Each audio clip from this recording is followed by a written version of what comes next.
Introducing Arise Play, the #1 streaming channel from the heart of Africa.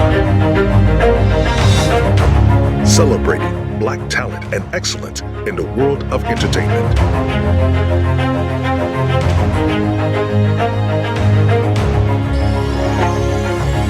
Blockbuster movies. I make this look good. Popular TV series.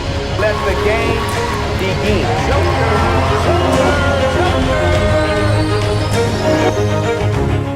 Live music. Behind-the-scene action. Head on over to Arise Play and let's get woke together. My new series Woke is exclusively on Arise Play. Plus so much more. Yes! What are you waiting for? Download the app.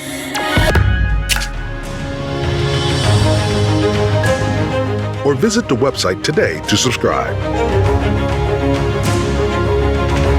Join a new world of entertainment. Arise Play, beyond streaming.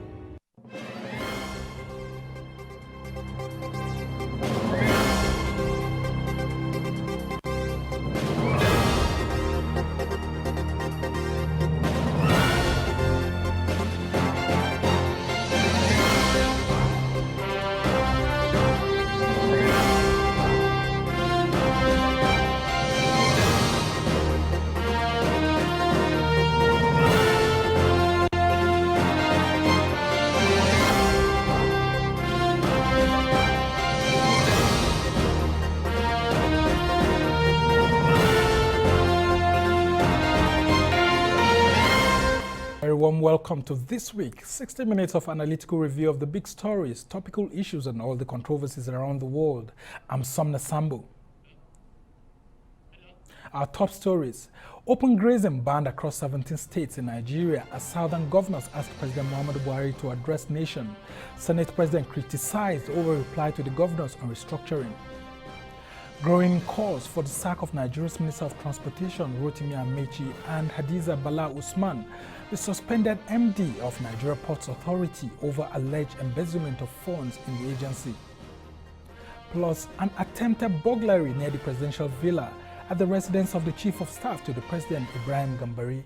It comes as he clocks 1 year in office. We have analysis. And Israeli and Palestinian conflict continues with shelling and killings on both sides.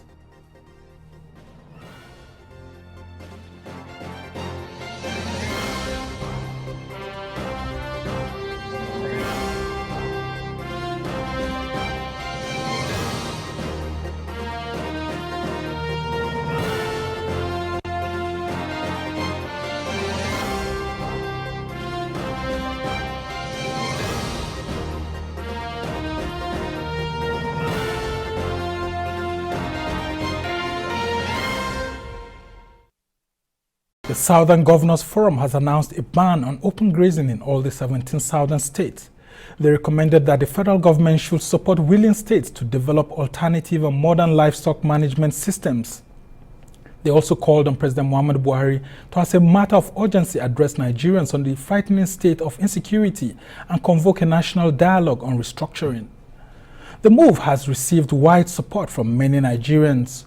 But the Senate President, Ahmad Lawan, is asking the governors to restructure their states first, especially at local government levels, before making such demands on the federal government. Lawan's view has been widely criticized. Let's take a listen.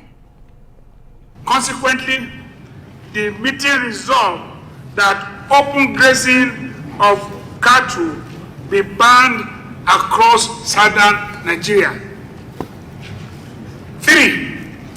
The meeting noted that development and population growth has put pressure on available land and increased the prospect of conflict between migrant herders and local population in the south. Given this scenario, it becomes imperative to enforce the ban on open grazing in the south, including cattle movement to south by foot.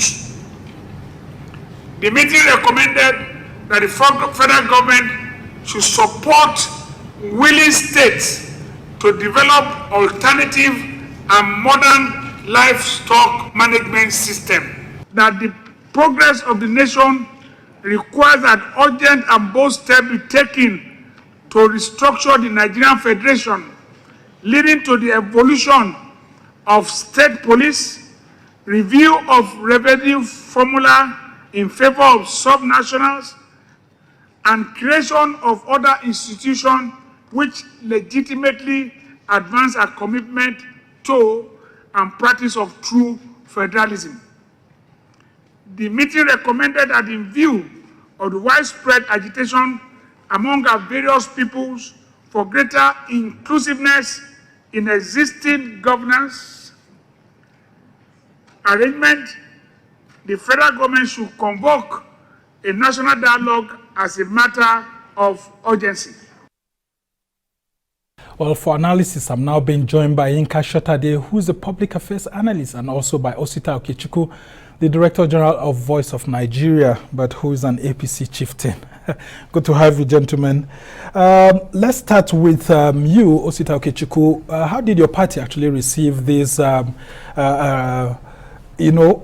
very tough resolutions from the Southern Governors Forum, of which the APC had about 7 governors in there, which is almost like it was a criticism of what the party should have done and it hasn't done up till now, and what the president should have done and which he hasn't.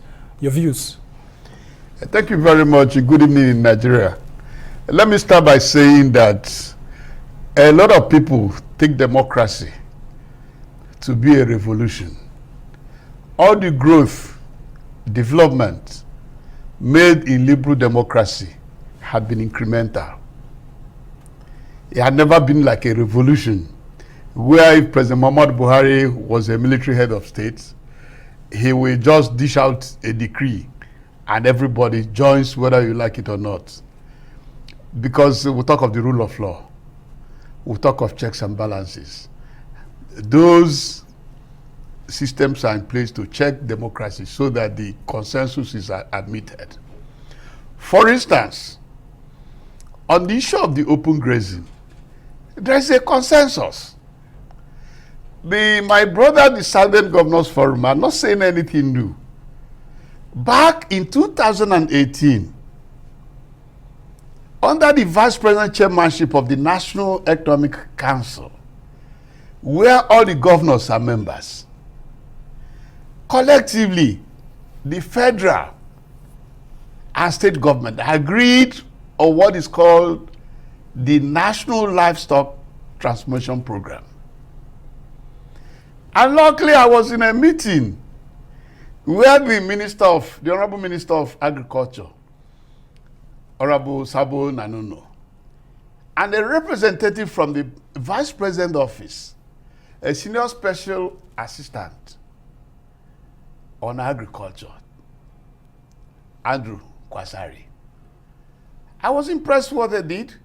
They are trying to advance an agreed solution to the herders farmers crisis. Yeah, when did that National Livestock Transformation Plan I'm coming came, now. that was set aside, and then there was the Ruga program that came, please, which was a challenge. Do me a favor, so that the audience will also understand. Go ahead. Because you talked of what Mr. President and my government did not do. And I'm saying, it's only 2 weeks ago or thereabouts that the National Assembly graciously approved a loan of 995 million euro that will include all manner of agri implements, among which is ranches equipment. Between those 2018 and now, the plan was in place, but if you were the Brazilian government that is on G2G, or the Deutsche Bank, or the Islamic Development Bank, or other financiers of that humongous $995 million. Yeah, you would have to be very fast. You wouldn't we don't have queue enough in time until the National Assembly gives it life. That is called kind of sovereign agreement that you are putting. So sooner than later, will have those ranches. So what I will appeal to my brothers, the southern governors, is willing. It's not a good approach to the national livestock plan, because the national livestock is not talking of only cattle. Okay, just hold on there while we hear Yinka's view there. When you received this, outright ban on cattle movement into the south by these governors, how did you react to it, and what's your view? Some have said that it's not new. Some have said that the governors do not have even the machinery to implement that ban, while some have said that it's a welcome development. Well, like the last speaker just said, in liberal democracy, development and responses to requests are incremental. But you see, what is more fundamental and the underpinning factor to the increment is conversation, dialogue, the need for parties affected and people involved to sit down and discuss it. And that's why they're asking for a national dialogue, for the president to address the nation. And unfortunately, you see, the problem the leadership of our democracy, especially in this western part of Africa, will always have, is always forgetting the fact that policies can only be effective if in the process of its formation, you plan with the people and not for the people. However brilliant you could ever be, people participation in politics is critical, is central. So the issue of them reiterating what has been said before without much traction in terms of responses, in terms of positive new events happening to demonstrate the willingness of government in that direction, I don't think is bad. Okay, now when you hear the Senate President asking the governors to face their states and restructure their states down to the local government levels first, what comes to your mind? You see, like I just said earlier, until we realize, those in power realize that power is held in trust for the people, they will never really appreciate active people's participation in governance. That statement was out of it. As leaders, those of us who are elected must not be at the forefront of calling for this kind than to patriotism. Okay, let's have your views. When you hear the Senate President saying that, and with the backlash that he has received, some people have said the governors are representatives of their people, so they should say what their people want. People surprised Nigeria himself, who is also part of the fourth estate realm that manages democracy, will say there's no consultation. What we will do in is a representative democracy. The governors met, agreed on a point under the National Economic Council. That is one, is consultation. No better consultation than that. 36 state governors and the vice president of the federation representing the federal government. Luckily, the vice president is a professor. Nobody could say that he's an idiot or he's not learned. So secondly, what they're asking for is a national dialogue. National dialogue is going on. Not a dialogue of just a section of a few. Understand the Senate President, Ahmed Lawan, and the Speaker, what they said. In 2018, under the 80th National Assembly, Mr. President, the National Assembly and the State Assemblies agreed on the first leg of... Well, yeah, you just have to hold on there because we have to go on a break. Please, come back. Please. A restructuring had started. Well, they should not criticize it's time for a short break. There's more when we return. Stay with us.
Welcome back to This Week. I'm Somna Sambo, and still continuing on the Southern Governor's demand, we'll now take a listen to the President of the Senate, Ahmad Lawan, while giving his opinion on why he thinks that they got certain aspects of their resolutions wrong. As leaders, those of us who are elected must not be at the forefront of calling for this kind of thing, because even if you are a governor, you are supposed to be working hard in your state to ensure that this restructuring you are calling at the federal level, you have done it in your state as well.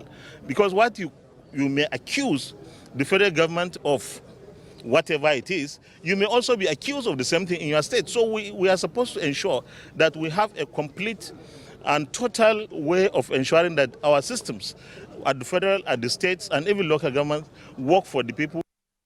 Well, President of the Senate, Ahmad Lawan, giving his own views there. And of course, we had Frank Bajabia Miller, Speaker, also saying this. But when you hear the Senate President saying this, what comes to your mind, Yinka? Because a lot of people have said that he shouldn't have said what he said. While he and his supporters are saying that, look, even the local government don't have autonomy in the states, and then the state judiciary and parliamentary staff are on strike because the governors don't want to give them more powers. I do not get what the Senate President was driving at. Like I said before the break, I see it more like allegiance to party than patriotism to a nation. For a people to call for national dialogue, I don't see any nexus between that and his critique. One, to start with, let's even break it down. We have legislators, public officers appointed across parties. Now, this is not about being PDP or APC now.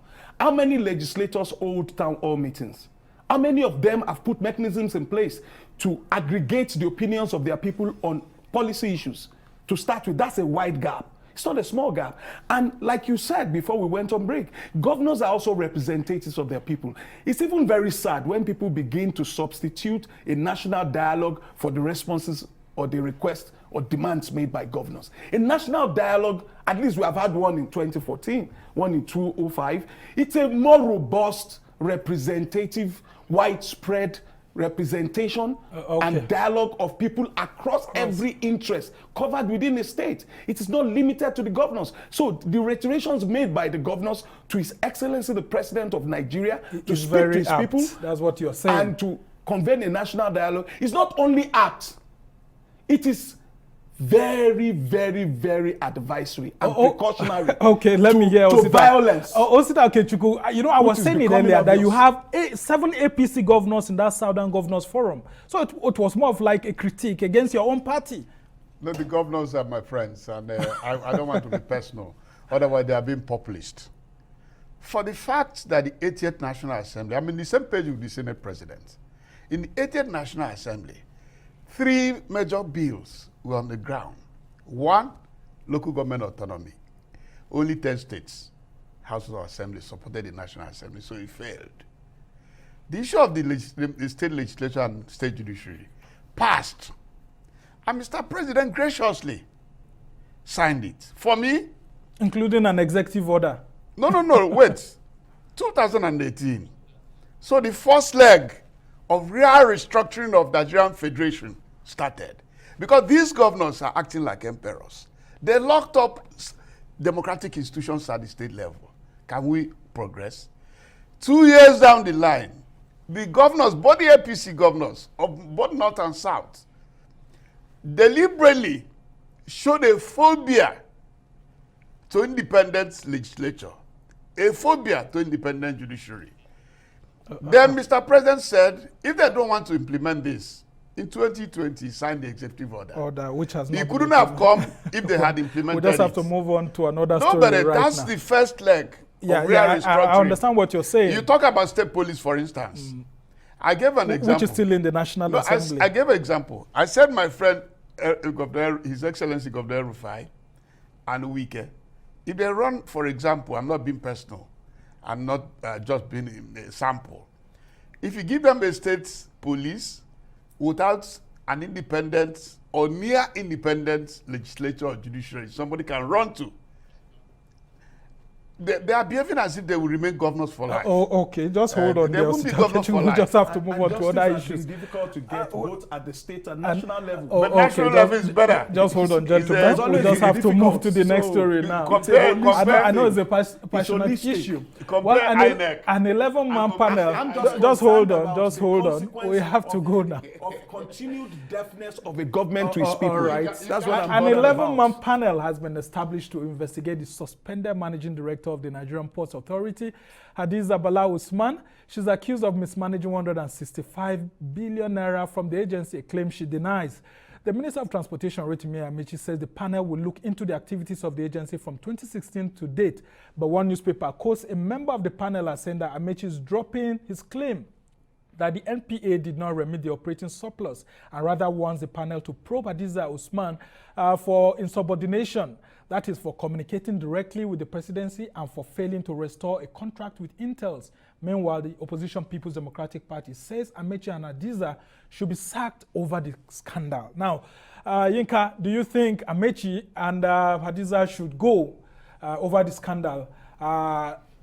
And others have said that there's an investigative panel in place. It should have been the EFCC handling this and not an investigative panel. What's your view? Well, that's not a bad one, the FCC. Secondly, you see, there is a political party in power. I also feel that the party elders too should rise up because the issue has been a complete embarrassment and shame in the face of Nigeria. It's not just about MPA, Federal Ministry of Transport alone. If you look at underpinning issues surrounding it, you find BPP also coming out to substantiate some of the stands that Hadiza has taken in times past. It's a shame. It's a shame you will see some element of the Federal Ministry of Transport muscling a parastatal.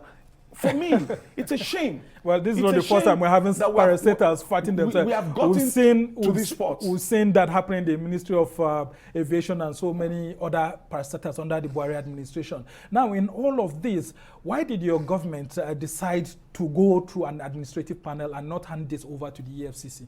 Just quickly. I think first and foremost, I do not want to go detail into the matter because it's already on investigation. But I think we should thank Mr. President that the minister brought a memo that this is what I want to be done. Mr. President did not say, oh, Hadiza is my sister. I know balance man, we are from Katsina. Don't do that. Sweep it under the carpet. I think we should thank Mr. President and the government. So the PDP is wrong to have been calling for the resignation of Amaechi and Hadiza. I do not want to talk of our sister party because I know sometimes I ask them, when we do well, please commend us. That it was not swept under the carpet. And he said, let's go through. When we finish, we know whether Hadiza is, my sister is correct or my brother, Rotimi Williams. I think we should thank Mr. President and the government for trying to stick to anti-corruption war. So, very you say, oh no, it's a shame. Shame of what? We're in a democracy. If Osito Okechukwu is found guilty in the Voice of Nigeria, I will go on my knee to Mr. President to say, Mr. President, you know me, please help me out. No, it's not done in democracy. But Yinka, we have this allegation. The rule of law. The rule of law. Actually going directly, communicating directly with the presidency and not with the minister who's in charge of our ministry. In 60 seconds, why do you think that was happening? Do you think there's a game of cabals going on There here? were underpinning issues. One, the cancellation, the directive from the federal minister to cancel, to restore a contract she had cancelled. Do you get? Which he said had presidency backing. Yes, and he ascribed to the BPP's advisory that non-essentials should not be funded for now due to the COVID-19 procedures. Now, the BPP had come operationally and officially back to MPA to say, you know what? He's got no locus to say that. You are the agency in charge of that. You tell us what is statutory and primary to you. And you have said this is primary. Go ahead with your bid. All right. That's why I said it's a shame. Okay. Well, we'll just wait to see how APC handles this shame, because it was used to We'll talk of the criticizing rule of other law. parties. Don't talk about APC. Talk of the rule of law. Under democracy. While they were seeking Talk of the power, rule of well, we law, just have please. to go on a short You break are right under now, but we democracy. must thank you, Under Yinka democracy. Shotade, for joining us to take a look at these issues critically. When we come back, we'll talk about the Chief of Staff to the President, the burglary incident there, and then his 1 year in office. Stay with us.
Welcome back to This Week, where we have the best of conversations and analysis. I'm Somna Sambo. Now, there are growing concerns that Nigeria's security challenges are coming home to the presidency after an attempt to break into the official residence of the Chief of Staff to the President, Professor Ibrahim Gambari, around the precincts of the presidential villa. Well, this comes as Professor Gambari clocks 1 year in office since his appointment on March 12, 2020 by President Muhammadu Buhari following the death of the late Chief of Staff, Abakari. We x-ray Gambari's 1 year in office despite his low-key operation and decision not to embrace the limelight like his predecessor. Well, for more analysis on this, I'm now being joined by Professor Abiodun Adeni, a Rise News analyst, and I still have with me Osita Okechukwu, who is the DG Voice of Nigeria and a chieftain of the ruling APC. A member, as he likes calling himself, but we know your trajectory. Well, let's start with you, Prof. Adeni. Nigerians woke up to hear this news about the residence of the Chief of Staff to the President.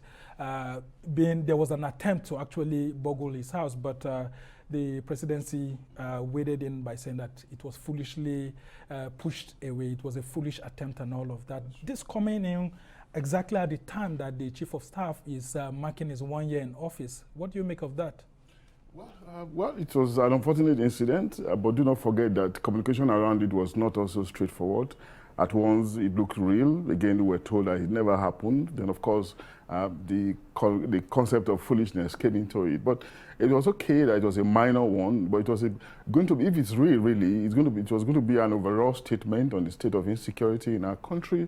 If the most secured part of the country is also being threatened, but we just hope that this is not going to continue, and of course, it's going to be a bigger statement for the government to be concerned about the overall insecurity that is bedeviling us as a country. But again, but on the second part of your question, which is with respect to the first anniversary of the Chief of Staff, well, it's a good one for him. Do not forget that while the president was searching for a replacement for the late Abakari, we were concerned about somebody who has a magisterial status, who is reputable, who is respectable, who can command some level of aura in the face of governors, ministers and all of that, considering her style of the president not being all the time available for this set of people. And of course, they found one in Gambari, who also has behind him, a rich history as a diplomat and a scholar par excellence who plied his trade.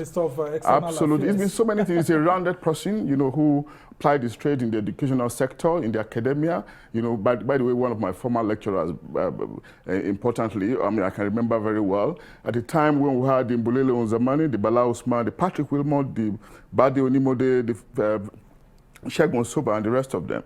So he has a very rich pedigree, and of course he has brought it to bear, in assisting the president, seamlessly. So we've had a seamless transition from the former Chief of Staff to this present one. Second, he's been less controversial, if not controversial at all. And third, he's not been associated with any kind of cabal, with the way we saw with the last one, arguably, and with due respect to his soul, it's not been controversial in that light. So largely, you will say that he has helped the president in steadying the ship of state, irrespective of the inadequacies we are still identifying. The President Buhari still has 2 years to go. What he can do on the back of his experience, using his experience now, is to help the president consolidate by building a legacy, for which he can be remembered, post-Buhari era. So that's the charge we are going to give to the Chief of Staff going forward. Okay, Osita Okechukwu, you have in one way or the other dealt with him. What kind of person and what kind of support has he offered to the president in reorganizing the presidency, especially in the eyes of Nigerians? Please permit me to just point at the issue of burglary or not. For a lot of us who know the vicinity, it's like building a mountain on a molehill. Because outside the main gates leading to the villa where Mr. President lives, the other streets, Suleiman Barrow and others, you have government of the quarters, and you have other civil owners who have no business with the government. Yes, especially when the former President Olusegun Obasanjo's regime, civilian government decided to privatize it. No, to auction. And lots of people, auction government state. Yes, a lot of people bought houses around there. So that's why it's called the precincts of the presidential villa. It's just like but not inside the presidential villa itself. Where I stay, there was suddenly one early morning. I woke up in the morning, and I could see that the ceiling was broken into, and the TV and the rest were carted away. It was only my neighbor that said, "There's a boy here who lives with me. I've been suspecting he's a thief, and I didn't see him since morning. Let's track him down." So it could happen in the vicinity where the chief of staff. So it could have been an insider job. Not only an insider, neighbors. Okay. There are a lot of household staffers who live with individuals who have no business being there. So it's just like building a mountain on a molehill. For the prof, I would say that my relationship and others with him had shown that he's approaching his job with candor. He's impeachable, and he listens. He will listen to you. And as a diplomat, he wants to tell you that he might not give you an answer today. He had to consult with Mr. President and get back to you. And most of the time, you see that he's objective, and it's not personal, and he doesn't look mercantile. I wouldn't say the previous one was, but I'm saying you could see him bringing to bear the resume of his experience as an international civil servant and a former academia. So for me, it's cute. It's a round peg in a round hole. Okay, Adeni, we saw the former chief of staff, the late chief of staff, actually engaging in some policy diplomacy, trying to get intervention in agriculture, trying to get intervention in certain parts. But a lot of people will say that Professor Gambari is not, he doesn't want to be seen and he doesn't want to be heard. And as the chief of staff to the president, a lot of people expect you to, at times, just come out and say, this is what we are doing. No, I don't think so. The chief of staff is one of those prime because we saw that in Kiari. No, it doesn't matter. We don't have to use an individual, as a measure of the characteristics of or the functions of an office. That individual could have been an outlier. I don't want to mention him now because he's late. And we said earlier, may God rest his soul. We don't want to use that as a template. It's an office that should largely be probably seen and not necessarily heard. Because it's a behind-the-scene office, and that's why public office holders are always very concerned about the quality of persons they appoint as chief of staff, because it's the engine room, the springboard around which so many things rotate. First, you're in charge of personnel, and secondly, you're in charge of activities, function, assigning functions, preparing schedules, and largely, and most importantly as well, advising, your principal at critical moment, because apart from the wife, so most of the time, you're supposed to be the one that will be most commonly seen with him. So he bounces off ideas around you. That person needs to be solid, needs to be very experienced, very epistemic. And at the level of the presidency, you do not expect somebody with marginal qualities to occupy that position. And that's why the epistemic nature of Gambari is actually salutary, and that's why we can say, yes, it was a right appointment. But whether or not he has delivered on his mandate, which is supposed to be quietly seen, rests on the productivity of the president himself. Yeah. Because his role is largely and I just want to point yeah. to something yeah. that a lot of people have credited him to. I don't know yeah. how true that may be, but right. Some of the things that we have heard behind closed doors is that he was instrumental in helping someone like Ngozi Okonjo-Iweala to ensure that that shuttle diplomacy that was Absolutely. needed for her to emerge as the WTO DG was achieved by the Buhari presidency. And then we also had Akinwumi Adesina also when he was fighting the Americans, especially for his second term at the AFDB, that Professor Gambari used his experience to help these two persons get that office and then help the country have a very good diplomatic standing. I can't agree with you more. Don't forget that he spent practically 80% of his career as a diplomat, and he was all over the place. He was a confidant of Kofi Annan. He was a peace on several peace mission to East Asia, to Africa, and everywhere else. So he's a rounded person, and he served for a long time in the United Nations, on behalf of Nigeria.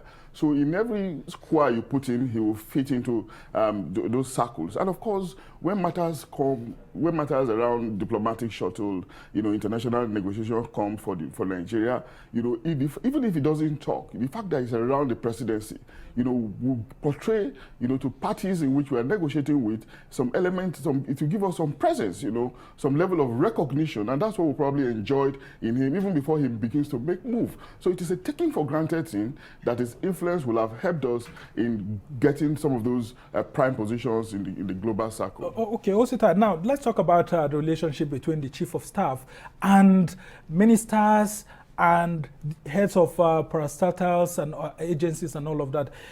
Previously, we would have seen altercations here and there, and then people going to town to mention that the chief of staff is forming an empire within an empire and all of that. But we haven't seen those kind of criticism of Gambari's tenure there. As we look forward to the remaining 2 years ahead, what kind of specifics do you think the chief of staff should have in his relationship with the ministers to help the president deliver on his mandate? Because the president is under fire now by Nigerians by some people saying that he has underachieved. Let me start by saying that where I come from, we're admonished not to talk about the dead. So I wouldn't want to do any comparison with our late brother Abakari.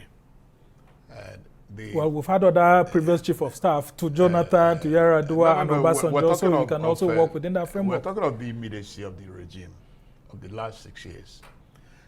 A lot of people do forget as well that Professor Gambari had worked with Mr. President before as Minister of Foreign Affairs. So even if he's not a cerebral kind of person, having worked with somebody in the past, and you return some decades after, you are coming with some arms, some strategic holes that will help you to advise, because basically the chief advisor of Mr. President, I think it was Thomas Jefferson, no, Roosevelt was the first that appointed chief of staff in the American system. He used to be private secretary. So for the ministers, as I said, with the agency I represent, we have a cordial relationship with him. As I told you, it brings diplomacy or diplomaties into the matter. He's not going to take a decision right away. He will tell you that we'll get back to you. Let me consult with Mr. President. And I think he's one of us that also understand Mr. President. A lot of people do not understand that Mr. President is the type. He might take a position. And you say, Mr. President, if you permit me, can I give an alternative viewpoint? And he listens. And most of the time with his part. But for some, their general outlook on Mr. President is that President Buhari had taken a position. It is he's fixated, he's final. No. Okay. So you need to understand that when you come in to handle an issue with Mr. President, you get yourself buckled with alternative ideas if you do have. Okay. And what are the mileage? And you remember, Mr. President, because nobody, even Mr. President traducers, had said that he's not a patriot. If you remind him that this will affect the Nigerian people, that the masses of the country will be highly irritated, and you know what it means to your legacy, he will say, explain further. But if you say, yeah, and you go, that's a lot of people, their position that Mr. President, the best you could do is, yeah, and then you move ahead. No, that's not the position. All right. Well, a lot of people are actually still wishing the government well in the remaining few 24 months left, because there's a lot to be achieved. Because a lot of Nigerians are saying that unless the president wakes up, a lot will continue to go down. Can I tell you something? well, just hold on. The We'll day continue you with are that when we relying come on back. only one product for the family's upkeep, immediately that product market value downsizes. It will affect the family. Oh, okay. Well, Stop somewhere.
Welcome back to This Week. I'm Somna Sambo, and we'll continue with our conversation on the Chief of Staff to the President, Professor Ibrahim Gambari, clocking 1 year in office, and considering how important that office is, with some people even saying that it's more of like the position of Prime Minister.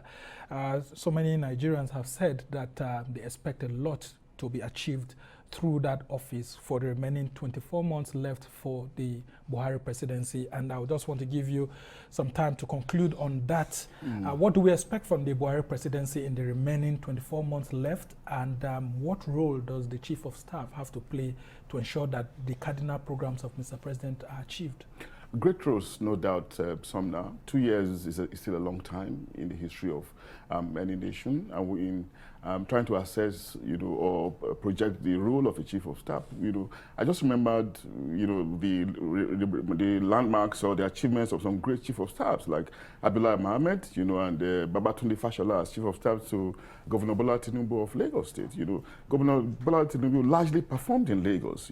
Obasanjo too is associated with some landmark reforms in the evolution of this country, and to a very great extent, you can also attribute. You cannot undermine the contributions of these chief of staffs, as background advisors to these principals. We want to remember Professor Gambari too as one chief of staff, with remarkable contribution, in the life of this administration. And that's why 2 years is not too short a time. It is still long for, for him to make impact through consequential advices, to the president in the light of mounting criticisms about the liturgy of the presidency in terms of, engaging the people through speeches, especially in the matters of insecurity, through matters of insecurity and kidnapping and all general insecurity generally. It can still make impact through consequential advice, like I said, and the time to do it is now, because 2 years is still enough time for them to leave this legacy that the people desire. Well, very interesting. At least we've not seen this chief of staff holding meetings directly with the military service chiefs like it happened in the past. So yeah, Professor Gambari has shown some professionalism in this matters, but we'll just have to move on to other issues now. Yeah, and synergy among actually the with the ministers today. and all Yes, of that. the Well, the Al-Jalaa press building in Gaza City has been destroyed by Israeli air forces today.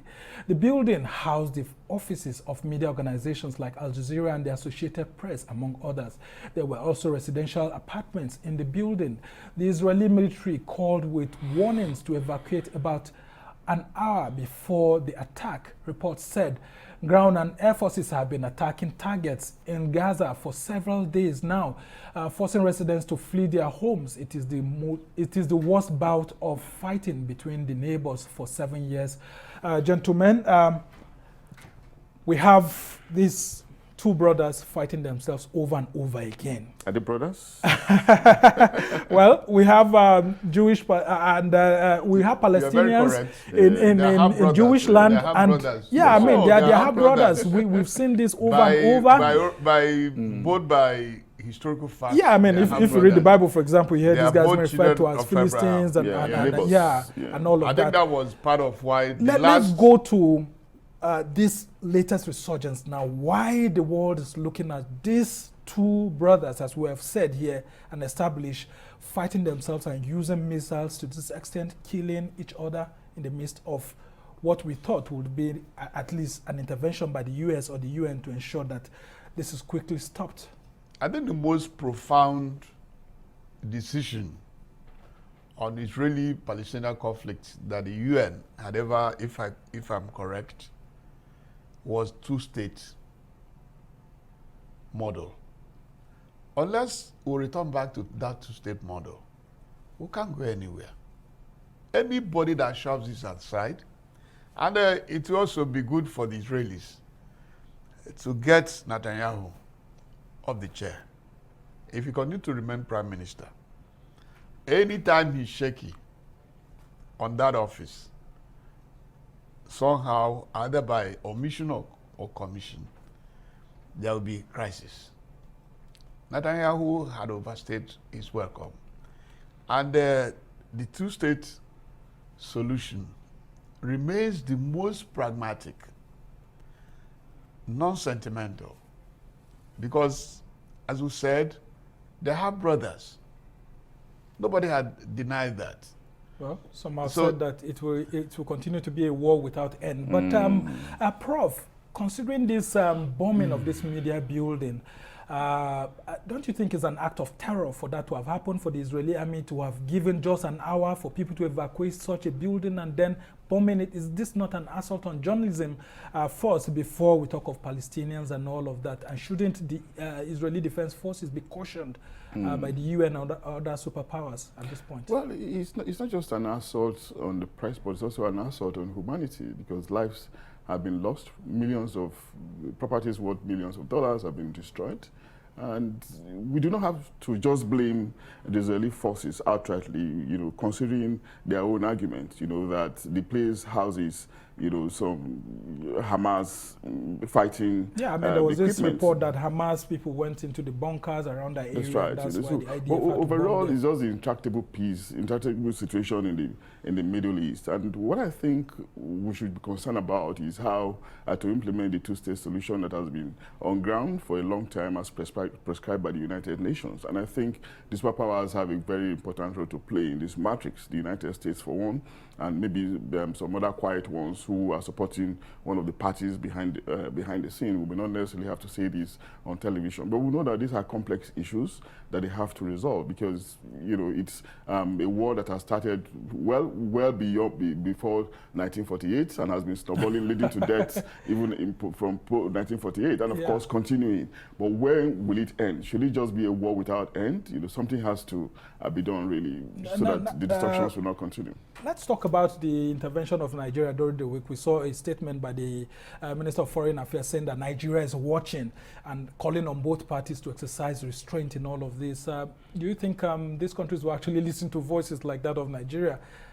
No, collectively, no matter whoever is, no matter how small the country is, talk less of Nigeria, that no matter whatever you rate Nigeria to be, will remain one of the key countries of the world.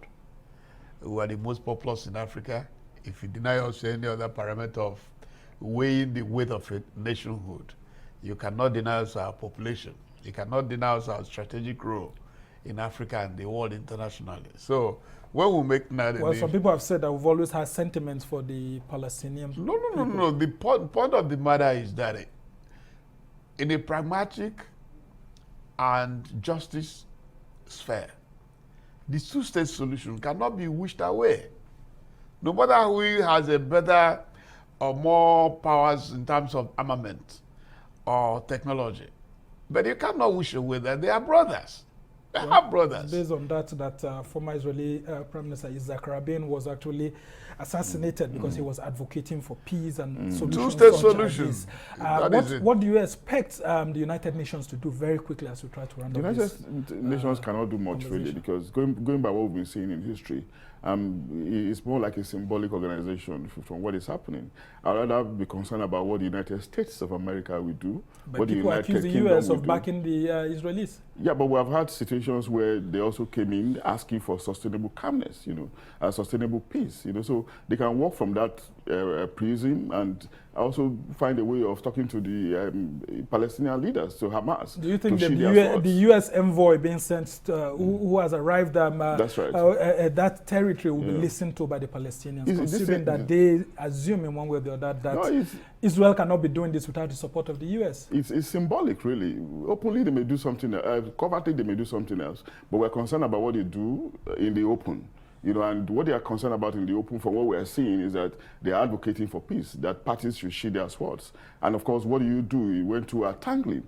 And it's not a tangle that is just one-off, it's one that is continuing over the years. You know, but eventually there has to be a permanent solution, and that's this two-state solution. But how do we implement it? That's the question we should be concerned about going forward. We must thank you so much, Professor Abiodun Adeni, Arise News analyst, and our very good friend here, Osita Okechukwu. He is the Director General of the Voice of Nigeria and a member of the ruling All Progressives Congress. He doesn't like being addressed as a chieftain of the APC, but well, we all know that's what you are. And at this point in time, we also thank Yinka Shotade, who joined us earlier on to x-ray some of the issues that happened during the week. And we must thank you, our viewers, for watching us. That's it for this edition of This Week from me and the entire team here in Abuja, London, and Lagos. Goodbye, and thank you for watching.